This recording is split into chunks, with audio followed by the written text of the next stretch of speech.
नमस्कार दोस्तों, स्वागत है आपका हमारे चैनल पर। तो हमारी आज की कहानी है वैर का अंत, मुंशी प्रेमचंद जी की कहानी। तो चलिए शुरू करते हैं। रामेश्वर राय अपने बड़े भाई के शव को खाट से नीचे उतारते हुए भाई से बोले, तुम्हारे पास कुछ रुपए हो तो लाओ, दाह क्रिया की फिक्र करें, मैं बिल्कुल खाली हाथ हूँ। छोटे भाई का नाम विश्वेश्वर राय था। वह एक जमींदार के कारिंदा थे। आमदनी अच्छी थी। बोले, आधे रुपए मुझसे ले लो, आधे तुम निकालो। रामेश्वर बोला, मेरे पास रुपए नहीं है। विश्वेश्वर बोला, तो फिर इनके हिस्से का खेत रहन रख दो। रामेश्वर बोला, तो जाओ, कोई महाजन ठीक करो, देर ना लगे। विश्वेश्वर राय ने अपने एक मित्र से कुछ रुपए उधार लिए। उस वक्त का काम चला। पीछे फिर कुछ रुपए लिए, खेत की लिखा पढ़ी कर दी। कुल 5 बीघे ज़मीन थी। 300 रुपए मिले। गांव के लोगों का अनुमान है कि क्रियाकर्म में मुश्किल से 100 रुपए उठे होंगे। पर विश्वेश्वर राय ने षोडशी के दिन 301 रुपए का लेखा भाई के सामने रख दिया। रामेश्वर राय ने चकित होकर पूछा, सब रुपए उठ गए? विश्वेश्वर राय ने बोला, क्या मैं इतना नीच हूँ कि करनी के रुपए भी कुछ उठा रखूँगा? किसको यह धन पचेगा? रामेश्वर बोला, नहीं, मैं तुम्हें बेईमान नहीं बनाता, खाली पूछता था। विश्वेश्वर राय ने पूछा, कुछ शक हो तो जिस बनिए से चीज़ें ली गई हैं उससे पूछ लो। साल भर के बाद एक दिन विश्वेश्वर राय ने भाई से कहा, रुपए हो तो लाओ, खेत छुड़ा ले। रामेश्वर राय ने बोला, मेरे पास रुपए कहाँ से आए? घर का हाल तुमसे छिपा थोड़े ही है। विश्वेश्वर राय ने बोला, तो मैं सब रुपए देकर ज़मीन छुड़ाए लेता हूँ। जब तुम्हारे पास रुपए हो, आधा देकर अपनी आधी ज़मीन मुझसे ले लेना। रामेश्वर राय बोला, अच्छी बात है, छुड़ा लो। 30 साल गुजर गए। विश्वेश्वर राय ज़मीन को भोगते रहे। उसे खाद गोबर से खूब सजाया। उन्होंने निश्चय कर लिया था कि यह ज़मीन ना छोड़ूंगा। मेरा तो इस पर मौरूसी हक हो गया।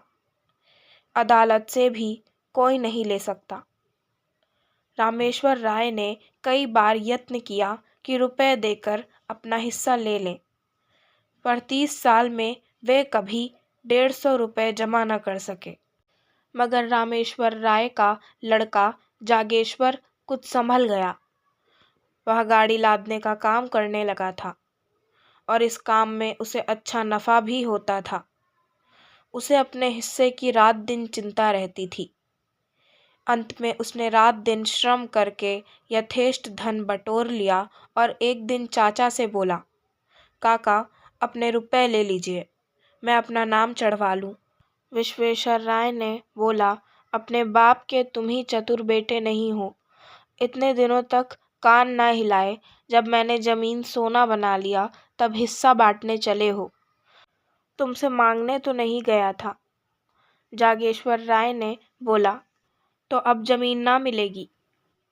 रामेश्वर राय बोला, भाई का हक मार कर कोई सुखी नहीं रहता।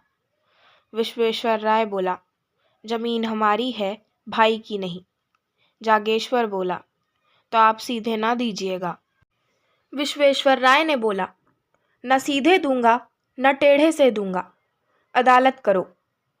जागेश्वर बोला, अदालत करने की मुझे सामर्थ्य नहीं है, पर इतना कहे देता हूँ कि ज़मीन चाहे मुझे ना मिले, पर आपके पास ना रहेगी।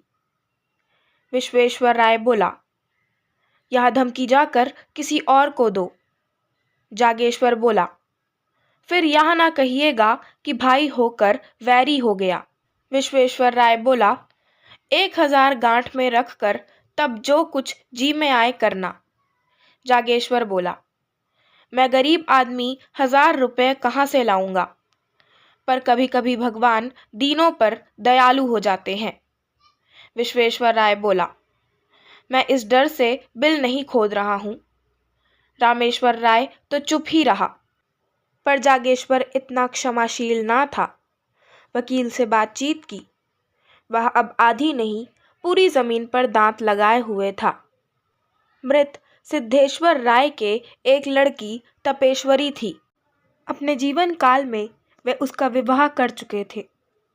उसे कुछ मालूम ही ना था कि बाप ने क्या छोड़ा और किसने लिया। क्रियाकर्म अच्छी तरह हो गया। वह इसी में खुश थी। षोडशी में आई थी, फिर ससुराल चली गई।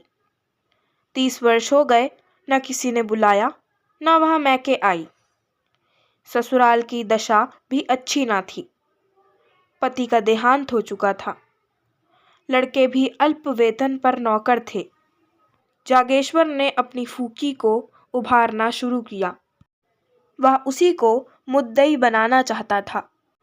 तपेश्वरी ने कहा, बेटा, मुझे भगवान ने जो दिया है उसी में मग्न हूँ। मुझे जगह जमीन ना चाहिए। मेरे पास अदालत करने को धन नहीं है। जागेश्वर बोला, रुपए मैं लगाऊंगा, तुम खाली दावा कर दो। तपेश्वरी बोली, भैया, तुम्हें खड़ा कर किसी काम का ना रखेंगे। जागेश्वर बोला, यह नहीं देखा जाता कि वे जायदाद लेकर मजे उड़ावे और हम मुंह ताके। मैं अदालत का खर्च दे दूंगा। इस जमीन के पीछे बिक जाऊंगा, पर उनका गला ना छोड़ूंगा। तपेश्वरी बोली, अगर जमीन मिल भी गई तो तुम अपने रुपयों के एवज में ले लोगे। मेरे हाथ क्या लगेगा? मैं भाई से क्यों बुरी बनूं? जागेश्वर बोला, जमीन आप ले लीजिएगा, मैं केवल चाचा साहब का घमंड तोड़ना चाहता हूँ। तपेश्वरी बोली, अच्छा, जाओ, मेरी तरफ से दावा कर दो। जागेश्वर ने सोचा, जब चाचा साहब की मुट्ठी से जमीन निकल आएगी तब मैं 10-5 रुपए साल पर इनसे ले लूँगा। इन्हें अभी कौड़ी नहीं मिलती। जो कुछ मिलेगा उसी को बहुत समझेंगी। दूसरे दिन दावा कर दिया। मुंसिफ के इजलास में मुकदमा पेश हुआ। विश्वेश्वराय ने सिद्ध किया कि तपेश्वरी सिद्धेश्वर की कन्या ही नहीं है। गांव के आदमियों पर विश्वेश्वराय का दबाव था। सब लोग उससे रुपए पैसे उधार ले जाते थे। मामले मुकदमे में उनसे सलाह लेते। सबने अदालत में बयान किया कि हम लोगों ने कभी तपेश्वरी को नहीं देखा। सिद्धेश्वर के कोई लड़की ही ना थी। जागेश्वर ने बड़े बड़े वकीलों से पैरवी कराई, बहुत धन खर्च किया, लेकिन मुंसिफ ने उसके विरुद्ध फैसला सुनाया। बेचारा हताश हो गया। विश्वेश्वर की अदालत में सबसे जान पहचान थी। जागेश्वर को जिस काम के लिए मुट्ठियों में रुपए खर्च करने पड़ते थे, वह विश्वेश्वर मुरौवत में करा लेता। जागेश्वर ने अपील करने का निश्चय किया। रुपए ना थे, गाड़ी बैल बेच डाली। अपील हुई। महीनों मुकदमा चला। बेचारा सुबह से शाम तक कचहरी के अमलों और वकीलों की खुशामद किया करता। रुपए भी उठ गए। महाजनों से ऋण लिया। 12 अब की उसकी डिग्री हो गई। 500 का बोझ सिर पर हो गया था, पर अब जीत ने आंसू पोंछ दिए। विश्वेश्वर ने हाई कोर्ट में अपील की। जागेश्वर को अब कहीं से रुपए ना मिले। विवश होकर अपने हिस्से की जमीन रहन रखी। फिर घर बेचने की नौबत आई। यहाँ तक कि स्त्रियों के गहने भी बिक गए। अंत में हाई कोर्ट से भी उसकी जीत हो गई। आनंदोत्सव में बची कुची पूंजी भी निकल गई। 1000 पर पानी फिर गया। हाँ, संतोष यही था कि ये 5 बीघे मिल गए। तपेश्वरी क्या इतनी निर्दय हो जाएगी कि थाली मेरे सामने से खींच लेगी? लेकिन खेतों पर अपना नाम चढ़ते ही तपेश्वरी की नीयत बदली।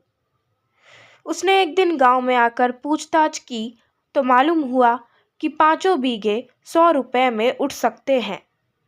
लगान केवल 25 रुपए था। 75 रुपए साल का नफा था। इस रकम ने उसे विचलित कर दिया। उसने आसामियों को बुलाकर उनके साथ बंदोबस्त कर दिया। जागेश्वर राय हाथ मलता रह गया। आखिर उससे ना रहा गया। बोला, फूफी जी, आपने जमीन तो दूसरों को दे दी, अब मैं कहाँ जाऊं? तपेश्वरी बोली, बेटा, पहले अपने घर में दिया जलाकर तब मस्जिद में जलाते हैं। इतनी जगह मिल गई तो मैके से नाता हो गया, नहीं तो कौन पूछता। जागेश्वर राय बोला, मैं तो उजड़ गया। तपेश्वरी बोली, जिस लगान पर और लोग ले रहे हैं उसमें 2-4 रुपए कम करके तुम ही क्यों नहीं ले लेते? तपेश्वरी तो 2-4 दिन में विदा हो गई। रामेश्वर राय पर वज्रपात सा हो गया। बुढ़ापे में मजदूरी करनी पड़ी। मान मर्यादा से हाथ धोया। रोटियों के लाले पड़ गए। बाप बेटे दोनों प्रातः काल से संध्या तक मजदूरी करते, तब कहीं आग जलती। दोनों में बहुधा तकरार हो जाती। रामेश्वर सारा अपराध बेटे के सिर रखता। जागेश्वर कहता, आपने मुझे रोका होता तो मैं क्यों इस विपत्ति में फंसता। उधर विश्वेश्वर राय ने महाजनों को उकसा दिया। साल भी न गुजरने पाया था कि बेचारे निराधार हो गए। जमीन निकल गई, घर नीलाम हो गया। 10-20 पेड़ थे, वे भी नीलाम हो गए। चौबे जी दूबे ना बने, दरिद्र हो गए। इस पर विश्वेश्वर राय के ताने और भी गजब ढाते। यह विपत्ति का सबसे नोकदार कांटा था। आतंक का सबसे निर्दय आघात था। 2 साल तक इस दुखी परिवार ने जितनी मुसीबतें झेली, यह उन्हीं का दिल जानता है। कभी पेट भर भोजन ना मिला। हाँ, इतनी आन थी कि नियत नहीं बदली। दरिद्रता ने सब कुछ किया, पर आत्मा का पतन ना कर सकी। कुल मर्यादा में आत्मरक्षा की बड़ी शक्ति होती है। एक दिन संध्या समय दोनों आदमी बैठे आग ताप रहे थे कि सहसा एक आदमी ने आकर कहा, ठाकुर चलो, विश्वेश्वर राय तुम्हें बुलाते हैं। रामेश्वर ने उदासीन भाव से कहा, मुझे क्यों बुलाएंगे? मैं उनका कौन होता हूँ? क्या कोई और उपद्रव खड़ा करना चाहते हैं? इतने में दूसरा आदमी दौड़ा हुआ आकर बोला, ठाकुर जल्दी चलो, विश्वेश्वर राय की दशा अच्छी नहीं है। विश्वेश्वर राय को इधर कई दिनों से खांसी बुखार की शिकायत थी, लेकिन शत्रुओं के विषय में हमें किसी अनिष्ट की शंका नहीं होती। रामेश्वर और जागेश्वर कभी कुशल समाचार पूछने भी ना गए। कहते, उन्हें क्या हुआ? अमीरों को धन का रोग होता है। जब आराम करने को जी चाहा, पलंग पर लेट रहे, दूध में साबूदाना उबालकर मिश्री मिलाकर खाया और फिर उठ बैठे। विश्वेश्वर राय की दशा अच्छी नहीं है, यह सुनकर भी दोनों जगह से ना हिले। रामेश्वर ने कहा, दशा को क्या हुआ है? आराम से पड़े बातें तो कर रहे हैं। जागेश्वर राय बोला, किसी वैद्य हकीम को बुलाने भेजना चाहते होंगे, शायद बुखार तेज हो गया है। रामेश्वर राय बोला, यहाँ किसे इतनी फुर्सत है? सारा गांव तो उनका हितू है, जिसे चाहे भेज दें। जागेश्वर बोला, हर्ज ही क्या है, जरा जाकर सुनाऊं। रामेश्वर राय बोला, जाकर थोड़े उपले बटोर लाओ, चूल्हा जले फिर जाना। ठुकर सोहाती करनी आती तो आज यह दशा ना होती। जागेश्वर ने टोकरी उठाई और हार की तरफ चला कि इतने में विश्वेश्वर राय के घर से रोने की आवाज़ें आने लगीं। उसने टोकरी फेंक दी और दौड़ा हुआ चाचा के घर में जा पहुंचा। देखा तो उन्हें लोग चारपाई से नीचे उतार रहे थे। जागेश्वर को ऐसा जान पड़ा, मेरे मुंह में कालिख लगी हुई है। वह आंगन से दालान में चला आया और दीवार में मुंह छिपाकर रोने लगा। युवावस्था आवेशमय होती है। क्रोध से आग हो जाती है तो करुणा से पानी भी हो जाती है। विश्वेश्वराय की 3 बेटियां थीं। उनके विवाह हो चुके थे। 3 पुत्र थे। वे अभी छोटे थे। सबसे बड़े की उम्र 10 वर्ष से अधिक ना थी। माताजी जीवित थीं। खाने वाले तो 4 थे, कमाने वाला कोई ना था। देहांत में जिसके घर में दोनों जून चूल्हा जले, वह धनी समझा जाता है। उसके धन के अनुमान में भी अत्युक्ति से काम लिया जाता है। लोगों का विचार था कि विश्वेश्वराय ने हजारों रुपए जमा कर लिए हैं, पर वहां वास्तव में कुछ ना था। आमदनी पर सबकी निगाह रहती है, खर्च को कोई नहीं देखता। उन्होंने लड़कियों के विवाह खूब दिल खोल कर किए थे। भोजन वस्त्र में, मेहमानों और नातेदारों के आदर सत्कार में उनकी सारी आमदनी गायब हो जाती थी। अगर गांव में अपना रौब जमाने के लिए 200-400 रुपए का लेन देन कर लिया था तो कई महाजनों का कर्ज भी था। यहाँ तक कि छोटी लड़की के विवाह में अपनी जमीन गिरों रख दी थी। साल भर तक तो विधवा ने ज्यों-त्यों करके बच्चों का भरण पोषण किया, गहने बेचकर काम चलाती रही। पर जब यह आधार भी ना रहा, तब कष्ट होने लगा। निश्चय किया कि तीनों लड़कों को तीनों कन्याओं के पास भेज दूं। रही अपनी जान, उसकी क्या चिंता। तीसरे दिन भी पाव भर आटा मिल जाएगा तो दिन कट जाएंगे। लड़कियों ने पहले तो भाइयों को प्रेम से रखा, किंतु 3 महीने से ज्यादा कोई ना रख सकी। उनके घर वाले चिढ़ते थे और अनाथों को मारते थे। लाचार हो माता ने लड़कों को बुला लिया। छोटे छोटे लड़के दिन दिन भर भूखे रह जाते। किसी को कुछ खाते देखते तो घर में जाकर माँ से मांगते। फिर माँ से मांगना छोड़ दिया। खाने वालों ही के सामने जाकर खड़े हो जाते और क्षुधित नेत्रों से देखते। कोई तो मुट्ठी भर चबेना निकाल कर दे देता, पर प्रायः लोग दुत्कार देते थे। जाड़ों के दिन थे। खेतों में मटर की फलियां लगी हुई थीं। एक दिन तीनों लड़के खेत में घुसकर मटर उखाड़ने लगे। किसान ने देख लिया। दयावान आदमी था। खुद एक बोझा मटर उखाड़कर विश्वेश्वराय के घर पर लाया और ठकुराइन से बोला, काकी, लड़कों को डांट दो, किसी के खेत में ना जाया करें। जागेश्वर राय उसी समय अपने द्वार पर बैठा चिलम पी रहा था। किसान को मटर लाते देखा। तीनों बालक पिल्लों की भांति पीछे पीछे दौड़े चले आते थे। उसकी आंखें सजल हो गईं। अब कुछ नहीं रहा। लड़के भूखों मर रहे हैं। रामेश्वर राय बोला, तुम त्रिया चरित्र नहीं जानते। यह सब दिखावा है। जन्म भर की कमाई कहाँ उड़ गई। जागेश्वर बोला, अपना काबू चलते हुए कोई लड़कों को भूखों नहीं मार सकता। रामेश्वर राय बोला, तुम क्या जानो, बड़ी चतुर औरत है।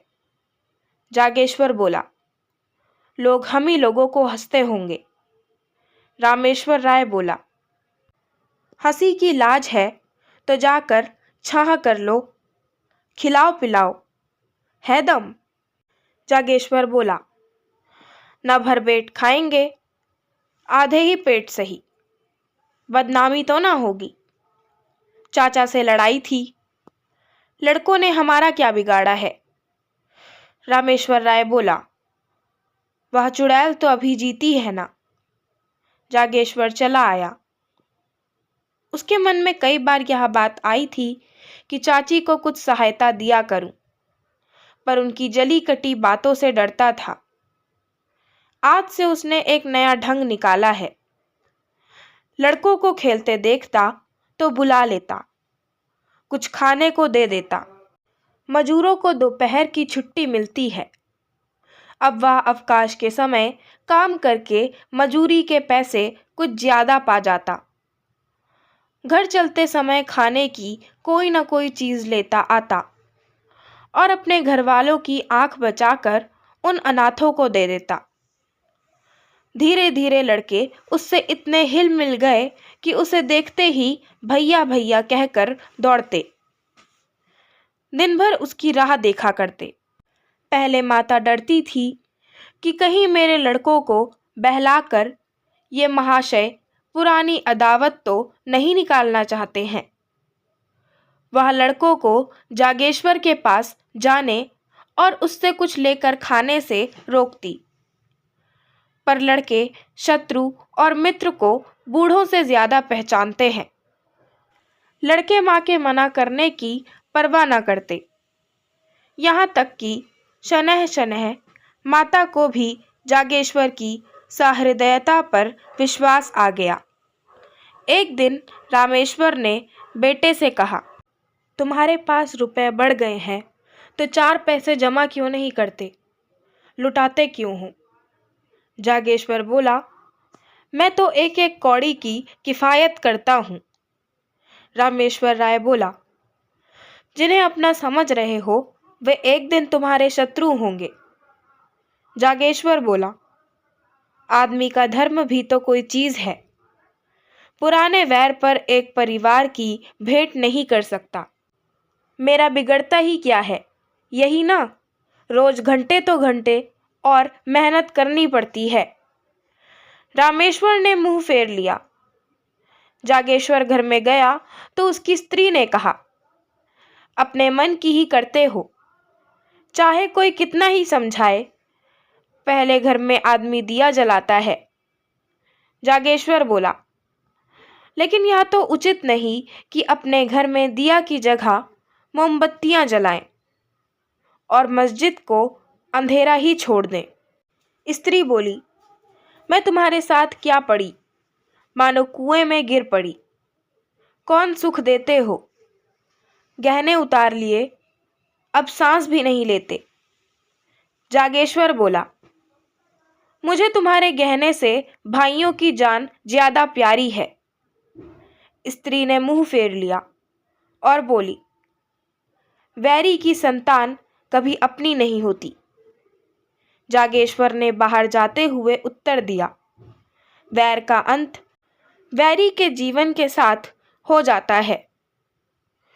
आशा करती हूँ आपको हमारी आज की कहानी वैर का अंत पसंद आई होगी। अगर आपको हमारी आज की कहानी पसंद आई हो तो हमारे चैनल को सब्सक्राइब करें, वीडियो को लाइक करें और बेल आइकन दबाना ना भूलें। धन्यवाद।